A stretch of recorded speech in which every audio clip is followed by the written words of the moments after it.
body. The sun is shining, the birds are singing, you can hear starlings in the background. Close your eyes for just a second. Imagine yourself on a small boat crossing the sounds towards Skomer Island. There's puffins going past, there's a gannet flying over. Yeah, I know, I wish I was there too, but I'm not. I'm in sunny Cardiff. It's still nice. And there's still lots of birds and sunshine around. So I'm happy, but even happier to be bringing you another episode of Skomer Live. We can't bring you to Skomer Island, so we're going to bring Skomer Island to you. Can you believe this has been 6 weeks of this fantastic wildlife-filled, Warden chatting, incredible series, all to do with fundraising, supporting the work of those on the island and the Wildlife Trust of South and West Wales. Now, last week we asked you, what would you like to see more of? Perhaps you'd like to see more seabirds and kittiwakes, but you chose grey seals, the UK's most iconic marine mammal. I don't blame you. So there's going to be lots more grey seal action this week. We're going to be chatting to the Wardens again later on. So make sure you get your comments in, your questions. Tell us about some of your favourite encounters with grey seals, if you've had any encounters, and much more excitement coming up in this episode too, including those live cams, which I absolutely love. Now, a few weeks ago, we set you the challenge of trying to guess the animal in the photo. And quite a lot of you got it. It was a hummingbird hawk moth, and I think it was a little bit too easy. Iolo was there, and he gave you a bit too many clues, and I do blame him. So I've decided to ramp up the challenge this time. Have a look at these feet. They are very dark, they're black, they're webbed. It's a bit of a clue. But what seabird or any other animal do these feet belong to? Maybe they're Iolo's feet. Who knows? I don't know how often he does wash his feet. Oh gosh, he's going to get me for this. We will actually also be hearing from Iolo very shortly as well, who is our remote host for the rest of this series. But yeah, have a guess. Let us know in the comments below. Now, the Wardens have been busy as always, and they've been sending us lots of exciting updates. I want to start with the fantastic gulls. We love the gulls here on Skomer Live. They featured quite heavily in previous episodes. We've seen them eating whole rabbits, which is a very typical behaviour seen by these predatory gulls only on Skomer Island. But there's also this fantastic clip that's been sent over as well. Have a look at this. It's a male lesser black-backed gull and a female adult as well. And you can see the female is actually begging for behaviour from the male. I haven't seen this before. The warden said this is typically quite unusual, this begging behaviour you will see from chicks, as they will use that red spot and tap it, and it will elicit a begging behaviour and call. But from adult to adult, it's not something I've seen before, and it actually led to a successful feeding to that female. So there we are, something to think about. What else has been going on? The great black-backed gull chick, first one on the island. We've got lots of firsts this morning, and a lovely fluffy little spotted chick. You've got to say, they are really lovely. Gives you another perspective on our gulls, as they've been vilified so often. And actually, speaking of vilifying the gulls, the Wardens have to make their way around the island. They're busy with their monitoring work. And of course, these gulls are very protective over their chicks, especially at this time of year as they're hatching. So the gulls sent over, the Warden sent over this clip of this mobbing behaviour. And just look at the size of these gulls, the power, the speed of them. They are a pretty impressive bird. And as I said, the Wardens are busy. They must continue with their work around the island. So sometimes this does happen. What other updates have we got on the island? We've got our first egg from a lovely pair of fulmars here. Beautiful, beautiful tube-nosed birds. So we'll be keeping an eye on that as well. And as the islands have really started to get stuck into the breeding season, we're going to see a lot more of this egg laying, this hatching, and these fledglings starting to grow. Now is the busy, busy time. Another clip of a fantastic yellow wagtail. Its scientific name very perfectly translating to the yellowest of the yellow, and you can see that male, beautiful colour, that bright yellow body and those kind of olive green wings there, and just against that kind of muddy colour, it's just a stunning bird. So that was seen on the island. What else have we had? Tree sparrows have been seen on the island. The last time they were seen on Skomer was in 2017, and then before that in 2008. And they haven't actually bred on Skomer Island since 1963, the Wardens are saying. So who knows? Maybe we'll see the tree sparrows coming back. But fantastic sighting there.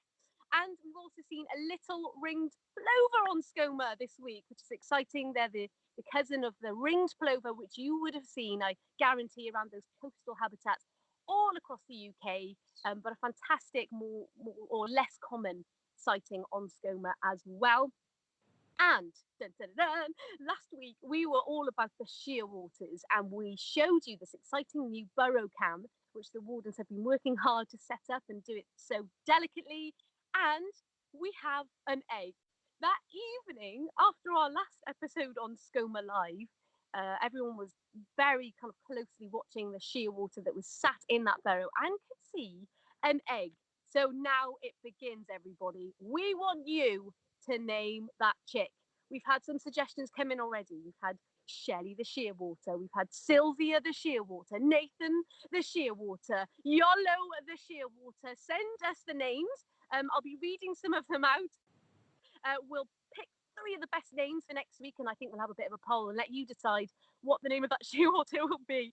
And we're, like I said from last episode, if you did see it, we're pretty confident that this egg will go on to at least become a small chick. They have a pretty high successful breeding rate, shearwater. So fingers crossed, you never know, but our fingers and toes and ears are crossed that this chick or this egg will go on to become a chick and successfully fledge. Oh my gosh, so much excitement going on. Just an additional one as well, just to kind of throw in the mix, because we mentioned this last week. Pufflings, where are the pufflings? When do they start? Now, last week, Nathan and Sylvia told me that on the 16th of May, they saw their first puffin come back with that mouthful of sand eels, that iconic picture that you see. They can hold all of those sand eels out of that colourful bill. Guess when they saw their first puffin with sand eels this week? The 17th of May. 1 day difference. I actually can't believe it. They were sat there filling out their calendars. They thought, well, we'll come a little bit of a day late, but we'll pretty much bang on a year later, the first sighting. How incredible is that? So, you know, you hear about puffins coming to Skomer Island a little bit early, but actually a lot of the activity is still happening as it does year on year. So exciting there. What else have we got? Well, let's go and see those live cameras, an absolute highlight for me. Firstly, we're going to head over to North Haven, one of our favourite, most busy places on the island. Let's see what's on the camera right now. We have a busy scene of puffins. We haven't quite had this yet. Normally, our Skomer Lives go at 12 p.m. and that's their lunchtime, so they're off out fishing. But we decided to bring it a little earlier this week, and I'm glad we did, because we have a lovely busy scene. I've been watching this for the past half an hour, and you can see the puffins coming right past the camera, and they're so fast when they're coming in off from out at sea. And I'm really hoping that over the next few weeks we'll get some close-up views of those puffins with those sand eels in their mouths. That would be fantastic. And of course, let's head over to that shearwater burrow cam as well. We are really lucky to not only have views of a real burrow and to be able to monitor the daily ins and outs of those shearwater parents and that egg as it continues to develop and grow.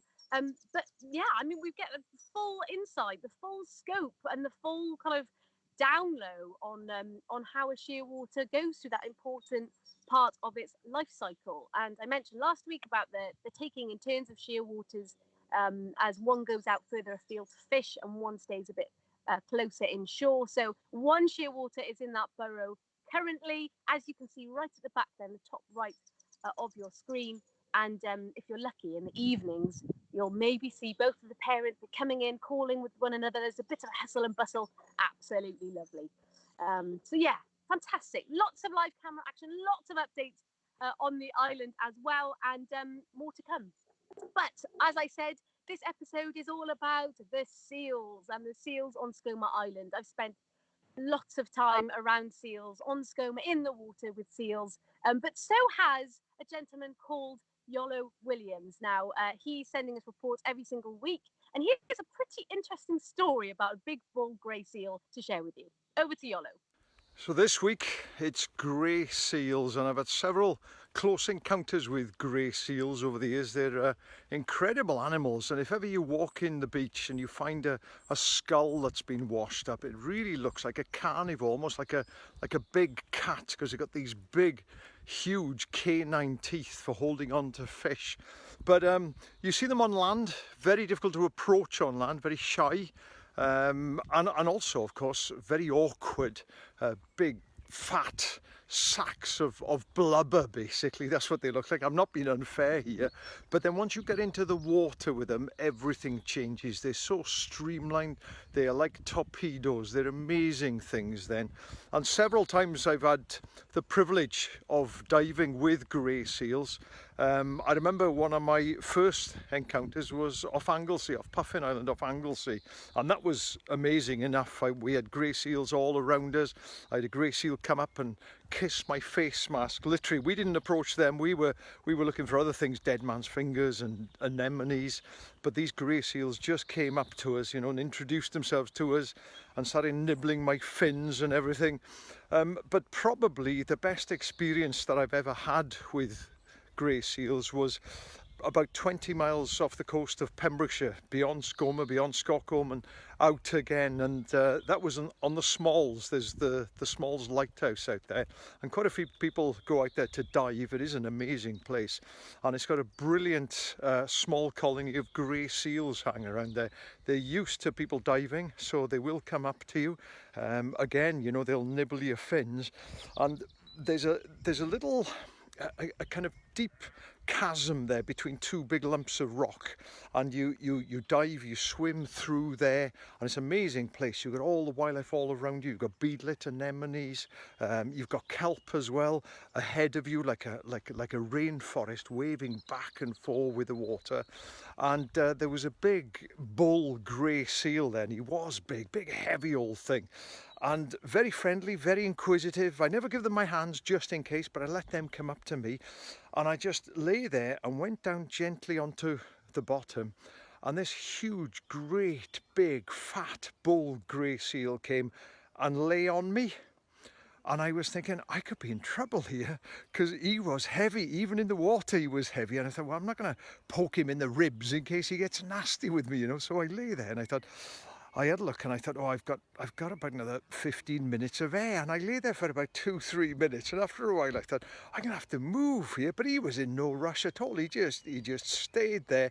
But eventually, thankfully, he gave a little bit, enough for me to wriggle my way out and then get up. But yeah, it was a wonderful experience. Fantastic animals. And then when you look into their biology, you know, the richness of their milk, to get those pups, which are usually born in September, to get those fat enough so that they can be abandoned basically and look after themselves. They learn to fish then. They are amazing things, and if you get the opportunity, hopefully lockdown will be over by September time. If you get the opportunity, then do go and visit Skomer, do go and visit Skokholm, do go and visit Ramsey, and go and enjoy the grey seals and their pups. And Iolo is absolutely spot on. You know, they're curious. These bull seals, the thought of one lying on him underwater, they can get up to weights of, 250 kilograms. So it's not a small animal, but I'm pretty sure every naturalist has some kind of story with a seal. You know, even myself, I rescued a small seal pup from the coast of Pembrokeshire during a storm. You know, it's not uncommon, and actually that the Wardens have a big job near the end of the season to really monitor and to keep on top of these seal pups in that precious time. And Iolo's, he hit it on the head, really. They're curious, they're social, they are beautiful animals. I've spent most of my time with seals underwater, which is where they really, really flourish. They just kind of change as soon as they get into that water. And they're an interesting pinniped. I've got to say, they're one of my favourite pinnipeds. I've been so lucky to see, sea lions and walrus all over the world, but it's always down to the grey seals. And here in the UK, we're so lucky. We hold about 50% of the world's population of grey seals. And they're just fantastic. They're in the eared. They're not an eared seal. They're a true seal. Usually you split up your pinnipeds into eared and true seals, and grey seals. You can see from those clips there that there's like a hole in the side of its head. And you see that in true seals, like our common seals and our grey seals. Beautiful, beautiful animals. If you've ever had an encounter with seals in the water, let me know, because it is quite an experience. It's not one you forget. They're kind of like dogs of the sea is how they're described, and it's a great way to describe them because they're so curious. Fantastic. I say they're curious, but some are a little bit mischievous. And I mentioned him last week. There's one particular bull that is known to the Wardens. Sometimes he tries to collect the shopping when food is delivered to the island for the Wardens. He's found on the jetty, waiting, tapping his watch, thinking, how long, I've got to eat. He hangs around the jetties, he hangs around inside the rib boat sometimes, has a little whiz round the bay. I'm kidding, of course, but he does like to kind of crawl out in these unusual places. And in a rib boat, you can imagine that warm surface of that inflatable would be quite nice to lie on. So he's become a bit of a known character around Skomer Island. So let's say next year when you're on Skomer Island, you may even get to meet him. He's fantastic. And the Wardens have a good time with him too. Now, we're so lucky this episode because a gentleman called David Gray, I'm 100% you would have heard of him. He's a British songwriter and singer, a fantastic singer. He has the 10th best-selling album with millions of views and hits and sold copies, was voted the 10th best-selling album in the 21st century. He also happens to have a real love and connection with nature. And also has a real love for Skomer Island. So all I'm going to say is just tune in, listen to what David has to say, because he captures the essence of Skomer Island perfectly.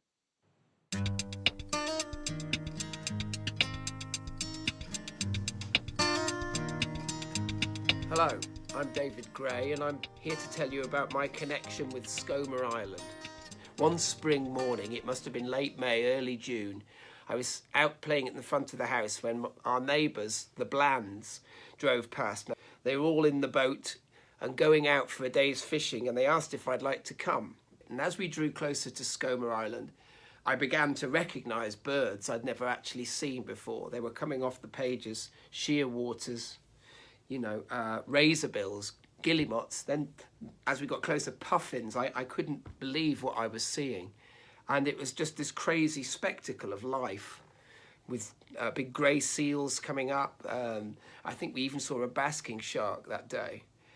But I entered this realm where puffins with their beautiful beaks stuffed with sand eels, but just birds feeding and diving and just activity.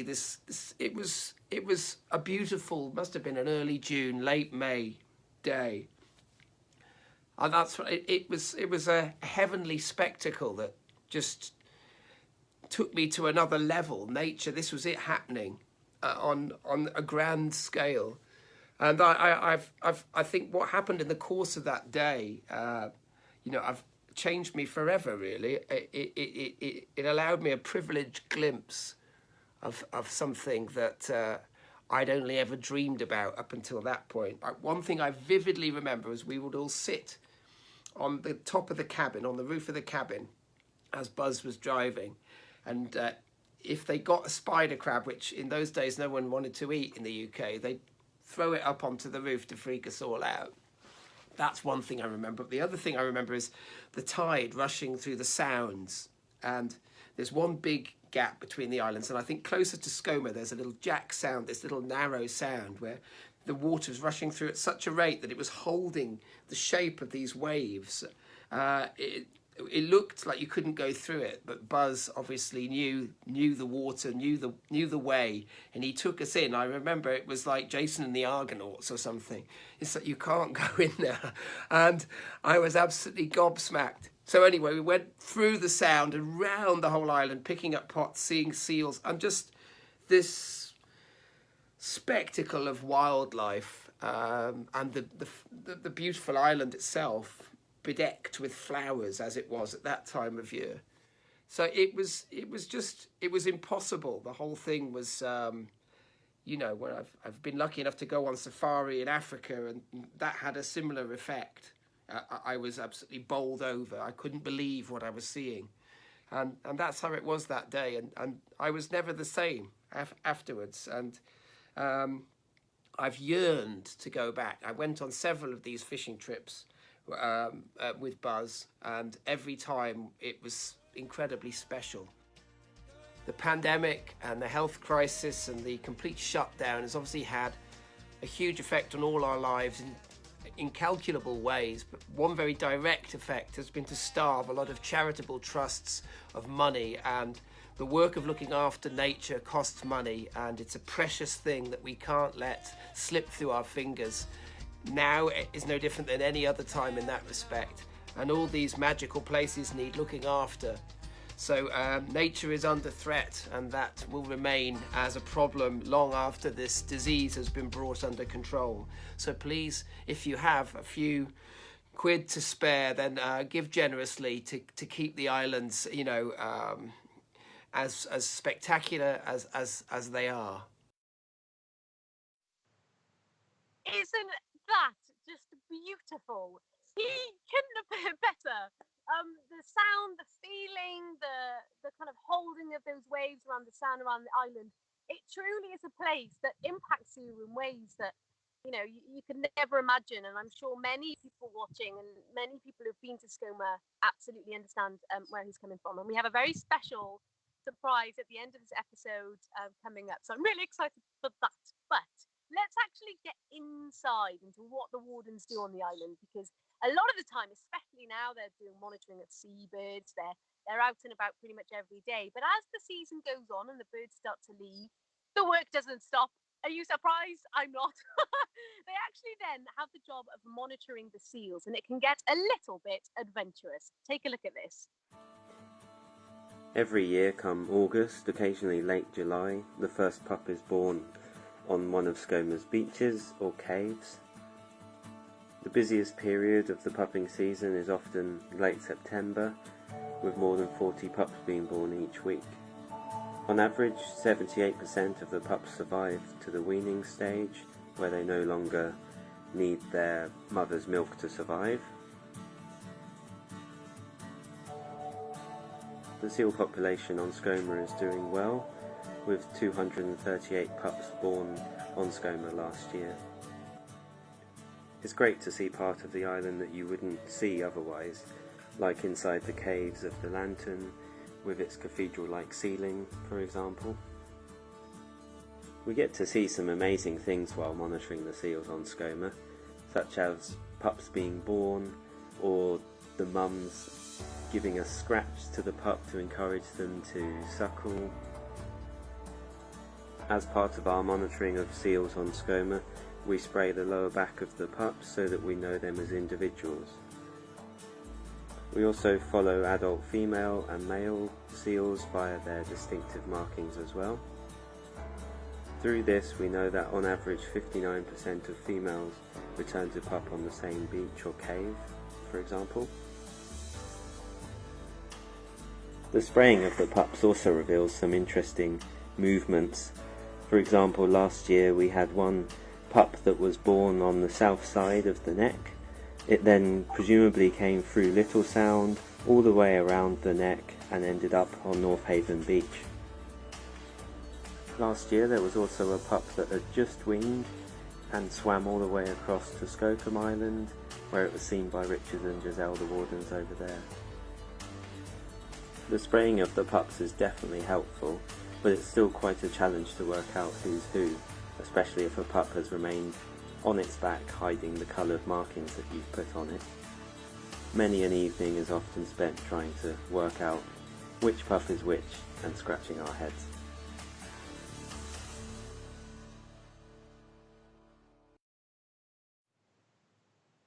Gosh, that's something different, isn't it?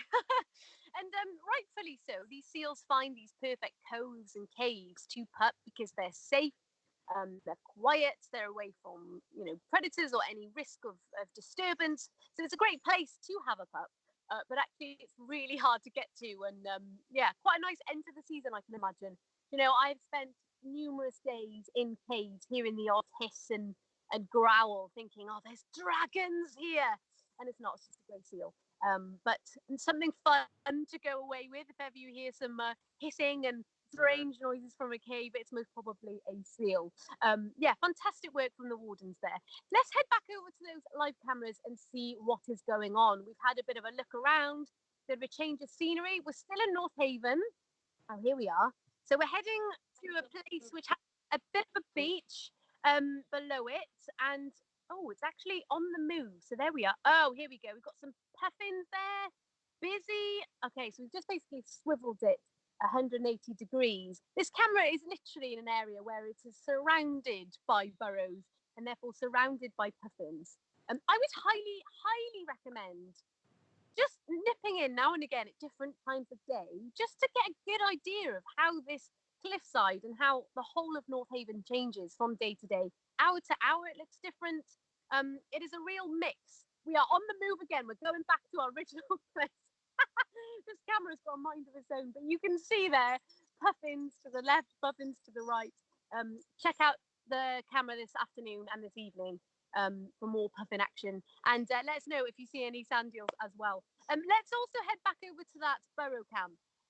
There may not be a lot of activity going on, but as you can imagine, we are pre-hatching of the egg. So right now, when the shearwater is in that burrow, I mean, it's daytime for one. The main action really happens at night time. So you can always, in the evenings, grab a glass of wine and tune into the live camera then and see what's going on, see if there's a bit more action with those parents coming in. But you can see now and again a little bit of movement of that shearwater in the top right corner.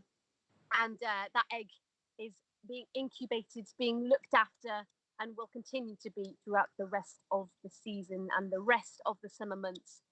We've got some name suggestions coming in already, and we'll get to those very shortly. But yeah, I'm pretty impressed by what names you have sent in already. Oh gosh, you know what I really want to do is I need to go and chat to the Wardens, because we haven't even touched base with them yet. And I know they are on Skomer Island, this wild place that we love. Nathan and Sylvia, can you hear me? Yes, Yay! hi, Lizzie. Hi. Oh, you know, I think in my head, I imagine 1 week we're just going to come to you live and you're going to be hanging off a cliff, you know, monitoring a shearwater in one hand, writing down measurements of a puffin in another. Is that pretty much your day to day? So, yep, sounds familiar. Yeah. Well, I wish we could deliver something like this to everyone, to be fair. But yeah, the signal is not the best to do that in various places. So yeah, unfortunately, we're stuck indoors today for Skomer Live episode because of the wind. It's just the wrong direction. That's what it is. Yeah, I mean, as I said last time, Skomer Island is its own system really when it comes to weather. You know, gloriously sunny here, just a few hours away, and you're in your own hazy cloud. But you sent in so many updates, so many firsts. You know, you've got the well, tell us more. Tell us about the rest of the updates that have been going on this week. There's been a lot going on, to be honest. We have been out and about pretty much all day, starting early morning, finishing late evenings. So one of the things we've been doing is counting lesser blackback gulls. So we have 55 subcolonies on the island that we need to count each year. Normally it's Mike and Ted Wallen. So Mike has been coming to Skomer for 35 years, counting those lessers every single May. And he's absolutely devastated he can't be out here counting the lessers together with his son. And we are too, because they're great people, honestly. So we're doing that instead this year. Staff do often join to do that, but these guys are so great at doing it that we just let them go off and do their thing basically, and they really absolutely enjoy it. So it's a real shame they can't be here, but we've taken that on, and it's getting there. It's taking a little bit longer, of course, together with lots of other tasks, but it's enjoyable. We just see lots and lots of other things happening while we're counting, so that's nice. Yeah. And then good news is that we had our first oyster catcher chicks as well, first key-to-wake egg on the island, also the first pufflings, which you have already mentioned. That's really exciting as well.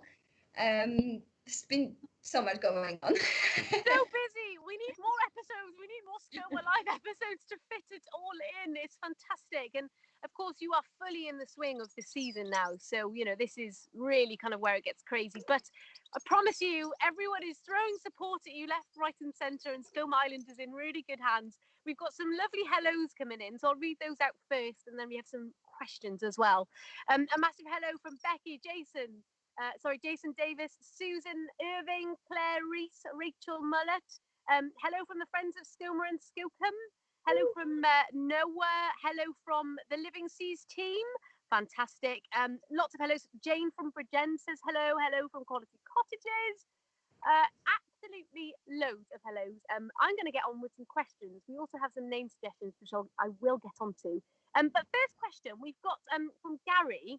He wants to know how old that big bull seal is. Well, bull seals, bull grey seals, they mature usually at 8 years old. So it's absolute minimum 8 years old. But it has potentially been the same one that's been in our boat for a few years. So it's definitely 10 years old, we'd say, but probably older. Quite a big one. Fantastic. Okay, we have lots to go through, so I'm going to whiz on. Claire asks, given we've had so little rain, what supplies the island's pond? Is there a spring? It's a really good question.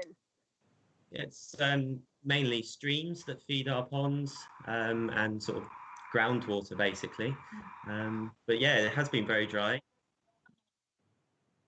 Okay, and how long do shearwaters live for? What is the oldest recorded shearwater on the island? So, I mean, Iolo talked about the 59-year-old shearwater, but what's the oldest on Skomer? Well, so they live on average for 30 years, more or less, but we think that the oldest noted on Skomer was 47 years, I believe. So quite old, older than me anyway. You're letting your secrets out the bag, Sylvia. A few more comments coming in here. Good morning from Chrissy Eade. Kevin Shales has joined us. And Keith says Wednesday mornings are his favourite time of the week. Love watching the show. Next best thing to bring on Skomer. Bring on Skomer next year, I say, hey. And what can we expect over this week, guys? What are you going to be doing? What's keeping you busy? Well, now that we've had kittiwakes having their first egg, we'll be monitoring them. So we'll add that into our productivity monitoring that we're doing. So we've got 7 plots for kittiwakes, and we'll be visiting them, mapping initially, apparently occupied nests. Carrying on with the lesser backpack goal counts, so getting them done as soon as we can, really. And carrying on with our razorbill and gilly productivity, that takes up a reasonable amount of time. We did a food shop yesterday, so that should keep us going for a bit. Got some more cheese. Keep you alive on the island, I hope so, because you have busy days. Well, I think this calls for a kittiwake episode next week. What do you reckon? Absolutely, yes. Good. It's a must. It's a must. You heard it here first from the Wardens. Wardens, lovely to chat to you again. I'll let you go. I know you're super busy, but we'll see you next week, same time. Thanks, Lizzie. Take care. Bye, everyone. Bye. Oh, fabulous. I love touching base with them too. They're always so jolly as well. I think, do they sleep? I don't know. Right, we have some name suggestions. I want to get through some of these because they're brilliant. We have a suggestion from Sarah Martin, who thinks the shearwater should be called Noah. Maybe someone in her family is called Noah, possibly. Sheza the shearwater from Claire. Nice one, Claire. That's a good suggestion. Skomer from Clive Green. Shear. I kind of like that. It's a bit of a Skomer shear mismatch. Like that a lot. What else have we got? Sirena Shearwater from Jills Mitchell. Love that. Oh gosh, there's so many here. Oh, here we go. Sir Tom Shearwater. That is another great one. We've also got Sonny the Shearwater. Maybe we'll call it David Gray. Who knows? Who knows? Oh, it's a fantastic man himself. We're going to compile all of those. And next week, we'll put out a poll of the best 3, and you can decide the name of the shearwater. I tell you what, I am loving this. It's keeping me on my toes, all the Skomer updates. It's pretty impressive. Before I wrap up, our exciting kind of surprise at the end of this episode, let's find out whose black feet they are and who has been fantastically modelling them. I can reveal, dun, dun, dun, dun, dun, it's not Iolo, it is in fact a razorbill. Some of you may have guessed Guillemot's leg colour is a great way of also helping with ID. So well done if you got it right. There's a few of you that did actually get it right by the sounds of it, looking at the feedback here. So well done if you got it right, and maybe we'll have another Guess the Animal for next week. I need to say an enormous thank you to every single one of you who have followed this series until now, who continue to support the series and continue to support the Wildlife Trusts of South and West Wales. I can tell you that so far during Skomer Live, during this period, and partly because of Skomer Live, overall the donations that have come in are at £74,000. It is incredible that you guys continue to support the Trust and the island in this really difficult time. And this is really what this series is all about. It's not only share and celebrate stories and that love for the wildlife in these places, but it's to make sure that their protection is continued. So a massive thank you. However, it's also still the tip of the iceberg. And we have a long way to go. And I don't think it's a complete tall order to put in a bit of a challenge. And it's going to be helped by David Gray himself, who has incredibly made a song especially for this, especially for Skomer Island, inspired by Skomer Island, and is about to share it with us now. This isn't out to the public. It's a brand new song that he's written, he's composed, and it is a beautiful piece of music. It's called Running on the Water, and I would like to put this out there as a challenge for me, a direct challenge from me to you. Let's get to 100,000. So another 25,000 by next week. It might sound like a lot, but for a wildlife trust that needs to keep so much running, and the wardens on the island need to keep everything going, I think it's a realistic target that we can absolutely reach. And I wanted to just finish this episode to say thank you, to say enjoy the next 5 minutes, because it makes me feel a little bit emotional watching it and listening to it. And David has perfectly captured what Skomer Island is all about. So I'll leave it to David to take away. Thank you for tuning in.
Black sky, Skomer, Skokholm, running on the waves.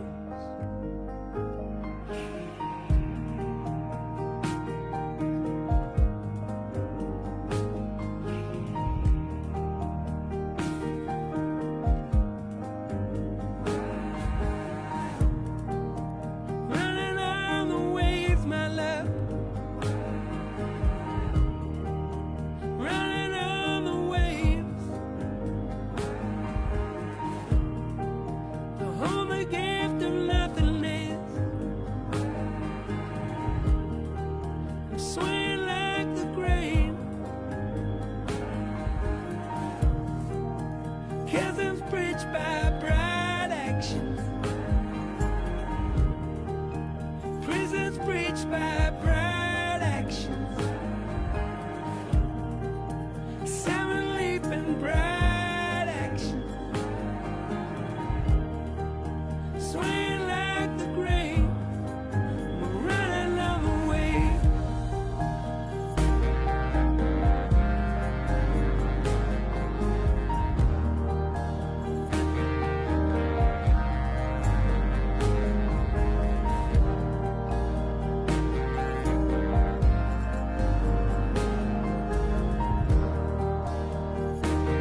scent land where there be no land,